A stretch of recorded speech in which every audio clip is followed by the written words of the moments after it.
Hi, today guys, I thought I'd show you me planting my American persimmon I just got. It's a Garrettson variety or cultivar. So this produces big, nice fruits. It's also self-fertile, so you'll get fruits from one tree.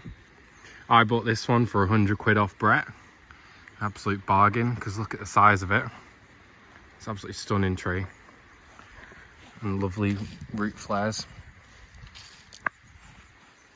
So I'm going to get this planted in here today. I'm going to have to take out some of this blackthorn, but it'll fit perfectly there and it'll give it a bit more shelter right next to the bees.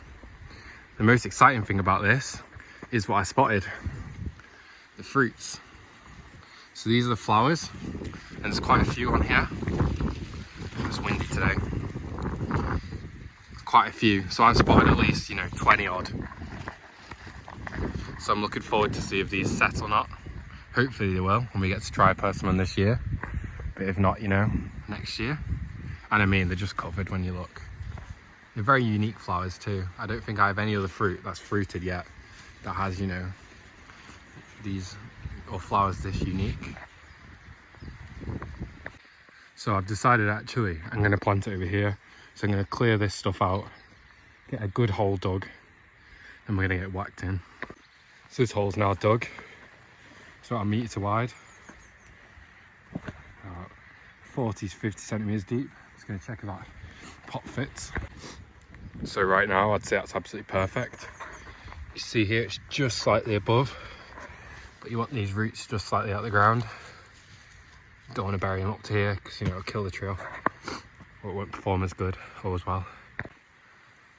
So to fill in the hole after I got the tree in it, I'm going to be using a lot of the topsoil that was already there, but as you can see, about 20 centimetres down it gets very, very clay, and you can literally mould out of it. So to help the drainage and keep the plant healthy and getting a good start when it gets in the ground, we're using all this horticultural grit.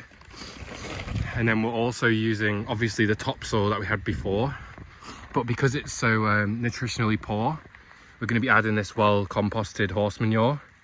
It's about 70% of the really well composted stuff, and that's the stuff the worms like.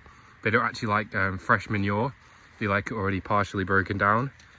So we have 70% of that, and then 30% of just new horse manure that will break down and continue to feed it once it's in the ground. So I'll get this in the ground next, and I'll show you what I'm doing.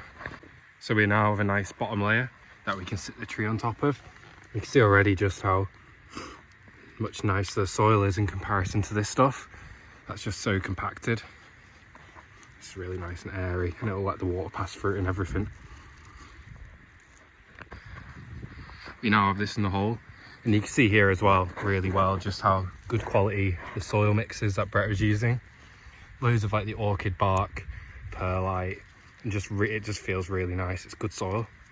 So ours won't be as good as that, but it'll be good, and it'll help it acclimatise this area. So now we've got the last little bit, just mixed it well in the bucket. You've got your horse manure, all the horticultural grit, and then just the topsoil. This just needs to be spread over the top of here, and then I'll clean all this up around. So this is the tree in the ground now. Did take a bit of a beating in the car when we brought it, because we had to drive from London. We're up in Cheshire, so it was a nice couple-hour drive to get this, but it was absolutely worth it. Brett said as well, he got this from Agroforestry Trust, and he was explaining that it's basically, you can't get them in the UK anymore at all. They don't sell it. Martin Crawford's the guy who runs Agroforestry. He doesn't have any, and yeah, when he bought it, it was absolutely tiny down here. So this is a really, really rare plant. It's really cool to have. You see here, we're going to get fruits this year, hopefully, if they set. Absolutely beautiful flowers.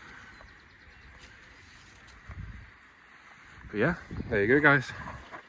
Just need to get some wood chipper on the bottom to make sure it doesn't dry up, keep the soil moist. And then yeah, don't even have to water it because it's about to rain. It's starting to drizzle already. Thanks for watching.